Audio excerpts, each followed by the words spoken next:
For all the hopes of détente, shuttle diplomacy, new treaties and trade agreements, conflicts remain common among the world's nations, and peace often seems but a respite between wars. We continue to hope, of course, to work at peace and conciliation, perhaps harder than we ever have before. But we work at being prepared, too. For as we have come to learn, strength is the best deterrent to war, and to be prepared the only measure of our determination. Thus, we maintain a vigilance so intense, we are literally watching the world from thousands of outposts on land and sea, with the carrier task force assuming a more critical role now as fewer foreign bases and fewer foreign ports remain open to us. Our overseas bases have become somewhat tenuous in many circumstances and many places in the world where we have seen governments change, we've seen treaties not be followed through with, and we have lost some overseas bases. Very, very valuable assets in projecting our national interest throughout the world. As we see this happening, it becomes very apparent that the carrier task force represents the only fallback, the only position that the United States has in order to be able to project our national power. When you're talking about an attack aircraft carrier, you're talking about a very heavy instrument of national policy, and it's got a variety of roles which it has to fulfill and which it is indeed capable of fulfilling.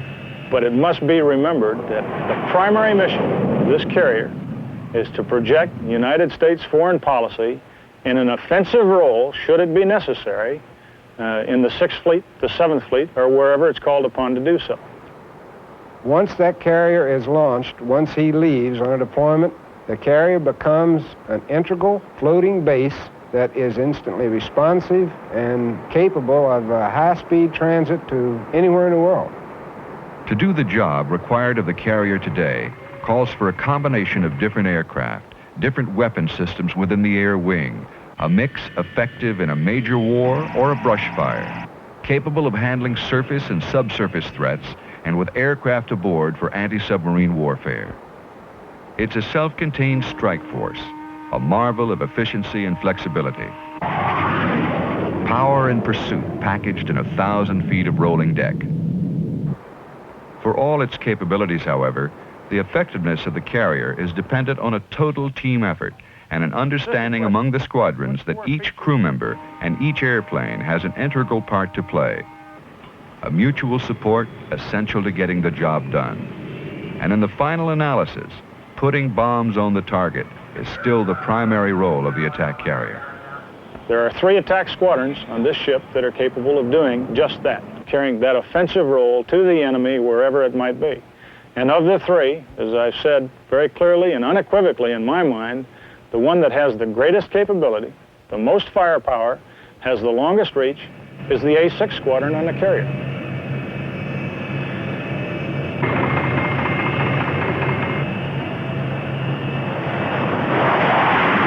We've considered some of the other airplanes which carry bombs and put them on target, which have the same type of mission the A-6 does in general. But the real crux of what the A-6 is about is the fact that the A-6 can do it any time, and with the A-6E, we can do it with a high degree of reliability. It can be a beautiful day, or it can be a foul night where the ceilings are down at 100 feet and the visibility is a half a mile. It doesn't make any difference, and that's why the A-6 is worth its salt.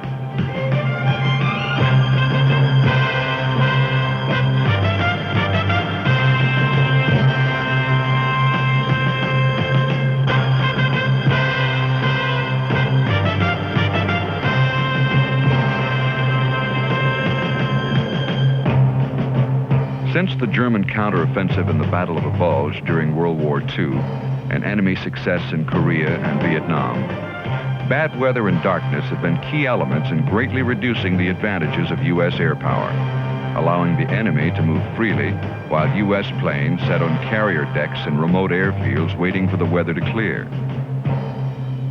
With the advent of the A-6E Intruder, however, effective U.S. air power is available round the clock in any weather conditions.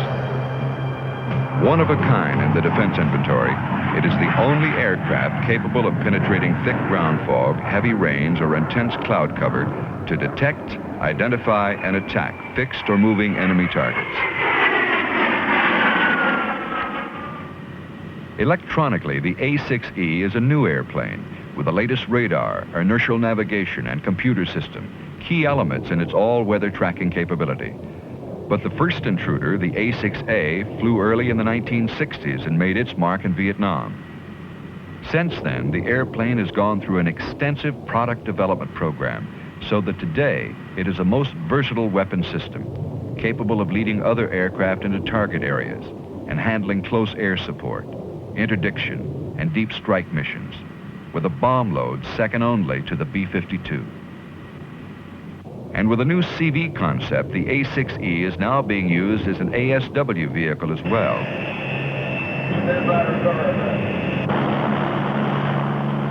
For the carrier, where deck space is always a problem, the multi-mission capability of the A-6E is a distinct advantage in helping to blend the overall functions of the carrier air wing to make the carrier more self-sufficient and the CV a more potent force than ever before for the war at sea and in support of amphibious operations.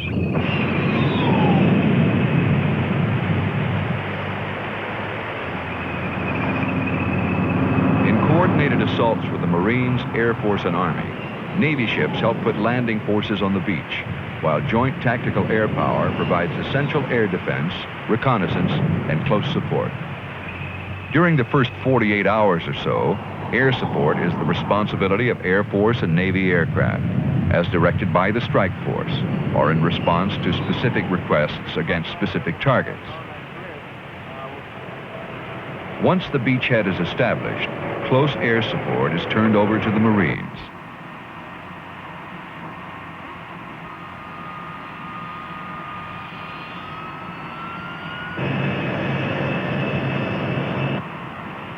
Operating a shipboard-like environment on land, taking advantage of abandoned airfields when they exist, or setting up portable landing strips, effective air support can be provided on a moment's notice, where it's needed, when it's needed.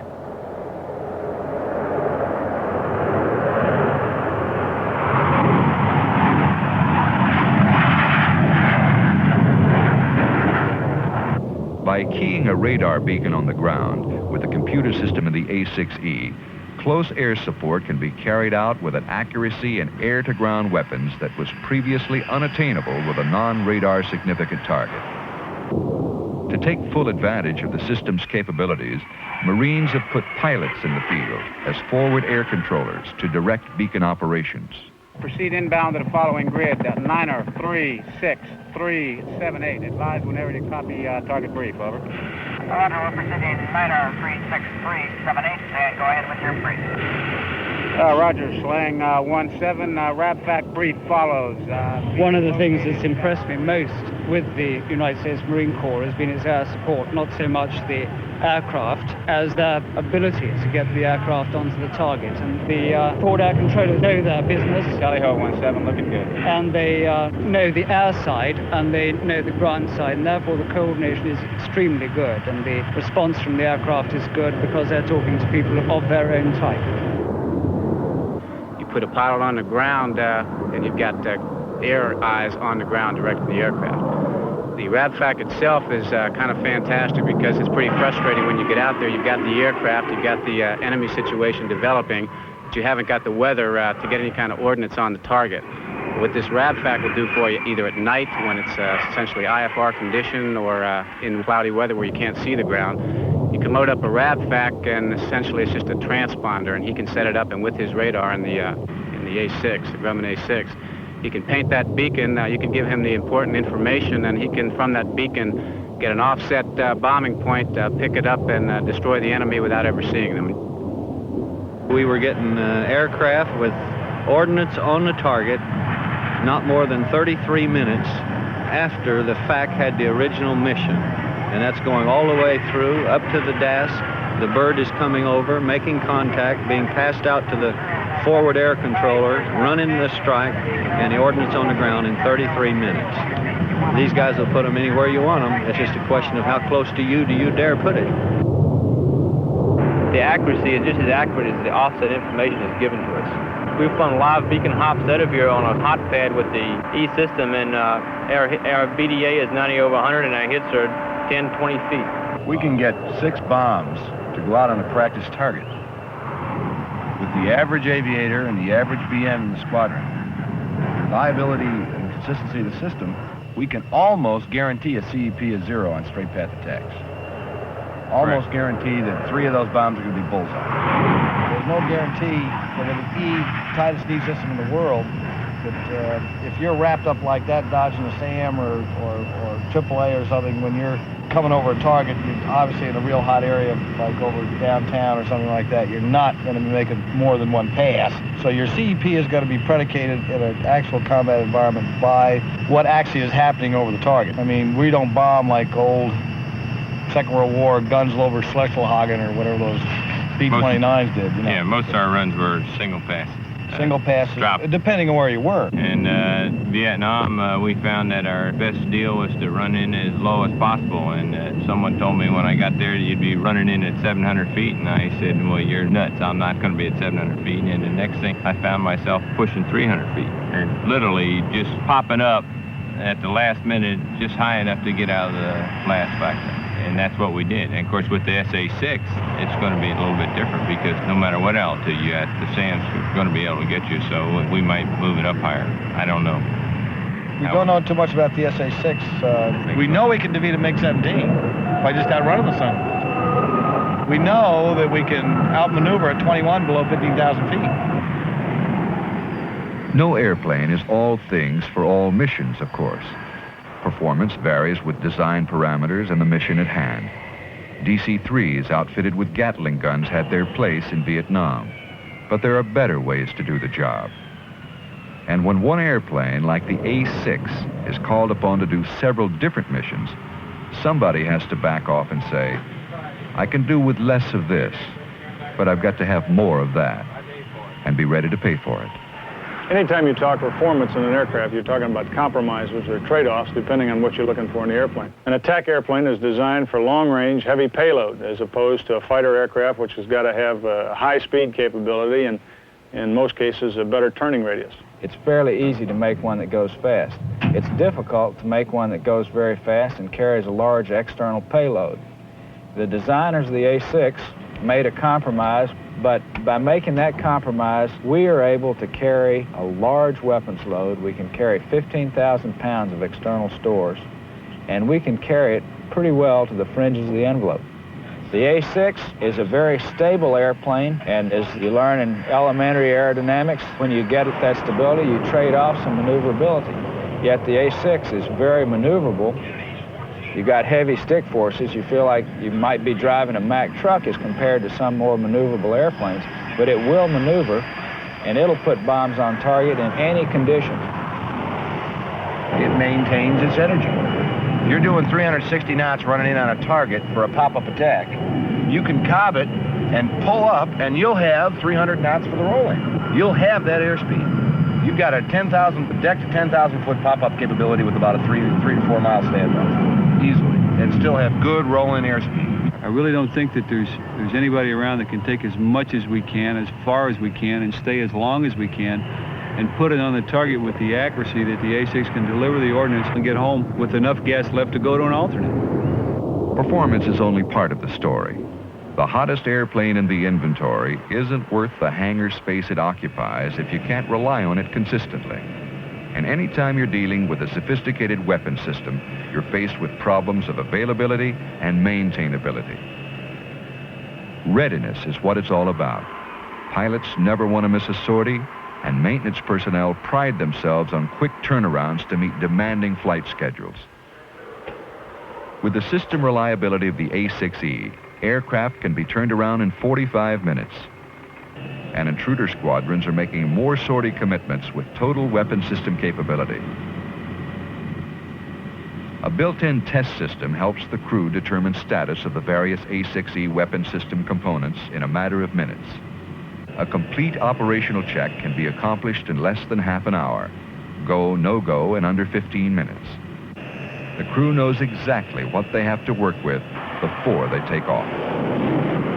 And the bombardier navigator is often able to troubleshoot in-flight malfunctions while in the air, providing a more meaningful debrief back on the deck. To package this kind of capability in one aircraft, and then to keep that aircraft an effective fighting machine over the years in the face of constantly changing technologies and new threats, takes a lot of airplane to start with, and a continuous program of product improvement. Even now, the A-6E has improved means for acquiring and identifying targets, and for delivering weapons with greater accuracy than ever before, at night and in any weather conditions. A tram version of the Intruder with a forward-looking infrared display, or FLIR, provides television-like pictures of targets that can't be seen by the unaided eye, nor sharply delineated by the sweeping now you see it, now you don't image on a typical radar scope. Using temperature differences to generate the display, FLIR can help A-6 crew members target an enemy tank, a ship's waterline or concealed cargo, and deliver smart laser-guided weapons. Even non-radar significant road patterns and plowed fields can be clearly distinguished. The A-6E is also being equipped to deliver the standoff Condor missile, a self-navigating, television-guided system effective at long range against ship and land-based targets.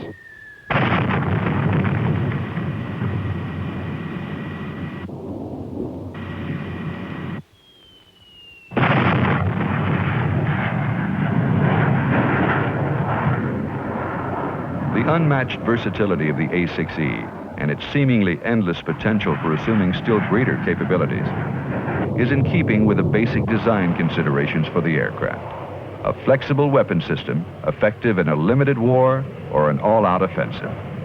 There's always been a lot of discussion, I think, about the virtues of a very cheap air-to-ground tactical airplane as opposed to the much more expensive all-weather, all-purpose, multi-mission aircraft such as the A-6 is. I think we proved without question in Southeast Asia the value and the requirement for a more sophisticated, more capable aircraft than what perhaps the cheapest version we can put on a carrier deck would provide.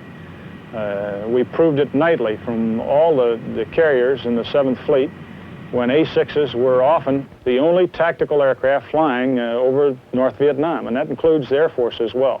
The aircraft is it's a super airplane. I'm less emotional about the airplane than some, I think.